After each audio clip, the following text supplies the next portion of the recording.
décembre 2018, les murs de l'hôtel d'Évreux ont tremblé.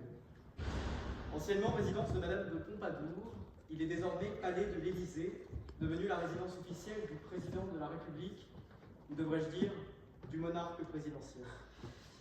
Le 1er décembre 2018, et rappelons-le pour les moins à gauche d'entre vous, le jour où le mouvement des Gilets jaunes s'est emparé de l'Arc de Triomphe.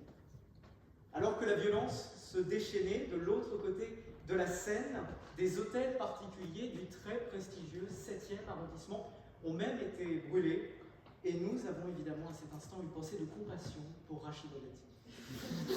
Au-delà d'une certaine ironie, cette violence est le symptôme d'une pulsion plus forte que les classes les plus populaires ont eu du mal à retenir. La violence à l'égard de ceux qui forment encore une certaine idée de l'aristocratie, de la bourgeoisie et de ce qui s'apparente à l'élite. Et c'est de cela dont a peur cette même élite. Or, toute révolution ne s'est-elle pas faite par la violence, qu'elle soit symbolique ou non? On n'a pas pris la Bastille avec des pinces, mais on n'a pas fait que pincer le roi. On lui a coupé la tête. Mais il faut bien le dire, une pulsion peut en cacher une autre. Que dis-je? Un autre. L'instinct.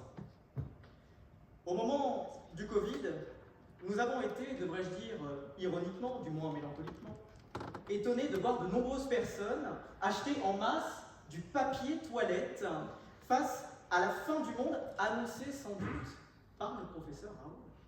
Cet instinct de survie, cet égoïsme pur, car le monde, les choses comme elles sont, nous rappelle à quel point l'homme peut simplement penser à lui. L'actualité ne manque pas non plus d'exemples. Un seul mot, comme insécurité, terrorisme ou dette, et nous voilà dans la réaction immédiate. On ne pense déjà plus, on réagit seul. Regardons-nous, chacune et chacun d'entre nous.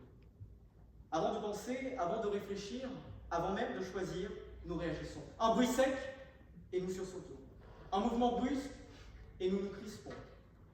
Finalement, la question que nous devons nous poser est la suivante. Sommes-nous non pas simplement guidés par notre instinct, nos réflexes, nos pulsions, mais plutôt gouvernés par eux? Je dois le dire, je suis, à titre personnel, le premier à me penser comme, allez, disons les choses, un être rationnel, éclairé.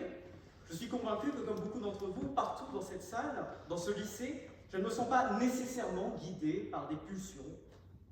Et pourtant, je regarde, nous regardons, du moins je l'espère, autour de nous et constatons parfois, avec émotion, que la peur nous fait voter et que l'horreur peut faire cliquer.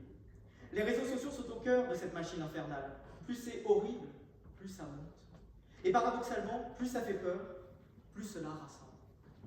Que chacun de nous se rassure toutefois, le monde avance, n'était probablement pas mieux. Les instincts pouvaient guider nos actions et les réflexes pouvaient influencer nos comportements. Mais si l'on porte un regard lucide sur notre époque, elle est plus violente. Précisément en raison de ce facteur aggravant que constitue le réseau social. Le singulier du terme n'est pas choisi au hasard. C'est l'idée même de réseau tel qu'il est pensé par ces algorithmes qui pose question. La violence nous est montrée, sans filtre. La méchanceté des hommes peut y être diffusée, parfois dans ses extrêmes les plus tragiques. L'horreur n'est pas plus ou moins présente, et il faut se garder de tout jugement de valeur. Mais l'horreur est là, elle est diffusée, montrée, et parfois, disons-le, contemplée. Lorsque j'y pense, ce que je dis me semble dérangeant. Et pourtant, force est de constater que les grandes entreprises du numérique surfent sur l'horreur pour nous attirer, précisément car elles ont compris que nous pouvions être gouvernés par nos réflexes de curiosité. Mais changer, mesdames et messieurs, nécessite introspection. Voulons-nous en effet d'une société dans laquelle, à la moindre crise, chacun va acheter son petit lot de papier toilette par instinct? Voulons-nous d'une société dans laquelle chaque vidéo que l'on défile sur notre téléphone portable est toujours plus choquante, ou au contraire est une publicité qui elle-même succède à une autre pour satisfaire nos réflexes de consommation excessive? Voulons-nous d'une société fragilisée dans laquelle des institutions comme l'État, la justice ne représentent plus rien pour nous? Je m'emporte. Je le sais, c'est pulsionnaire. Reprenons. Au-delà de nos rapports avec les autres, c'est aussi envers nous-mêmes que notre instinct ou nos pulsions peuvent agir. Le romantique que je suis ne peut s'empêcher de penser à l'amour. En effet, l'amour n'est-il pas le lieu où se manifestent en partie nos pulsions? Combien de fois, par exemple, avons-nous pu être attirés par une personne dont on savait qu'elle était foncièrement mauvaise pour nous? Et pourtant, nous avons tous une personne en tête, une personne pour laquelle nos désirs ont été intenses, une personne dont notre amour pour elle fut si fort qu'il en devenait pulsionnel.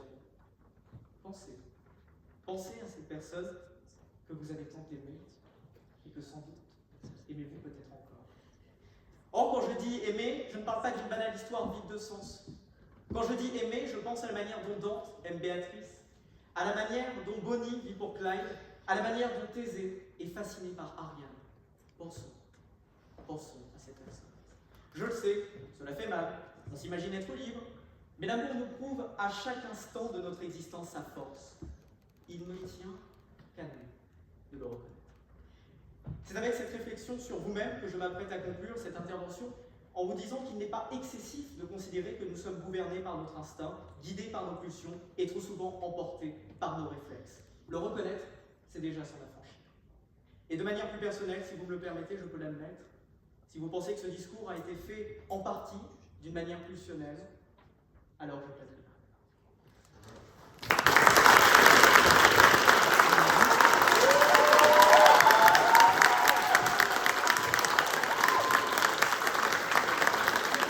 Merci beaucoup Lucas.